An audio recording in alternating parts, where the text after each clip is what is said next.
नमस्ते दोस्तों।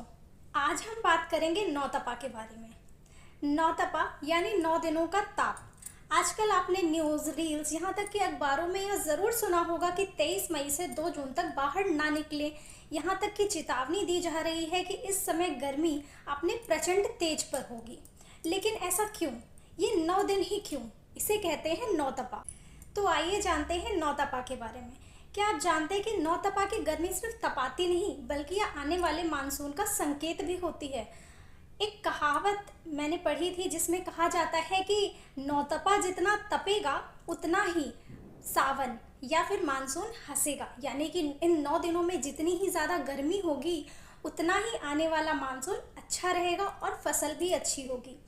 यह 9 दिन की गर्मी सिर्फ हमारे आने वाले मानसून का ही संकेत नहीं देती बल्कि प्रकृति इन दिनों अपना शुद्धिकरण करती है। कैसे?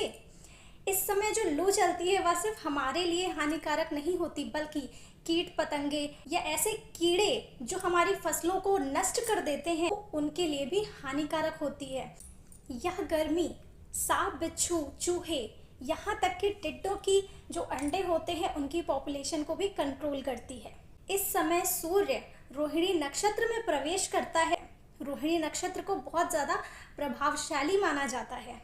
इसीलिए हमारे शास्त्रों में कहा गया है कि नौतपा में जितना ही दान पुण्य किया जाए उतना हमारा भाग्य अच्छा होता है।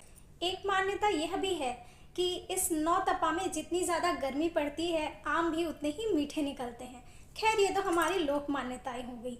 लेकिन अगली बार जब नौतपा की गर्मी आपको परेशान करे तो आप यह ज़रूर सोचिएगा कि प्रकृति अपना शुद्धिकरण कर रही है, वह भी हमारे लिए। अगर प्रकृति अपना शुद्धिकरण नहीं करेगी तो इस वातावरण में होने वाले कीटाणु और कीट पतंगे हमारे लिए बहुत सारी बीमारियां और नुकसान पैदा कर सकते हैं।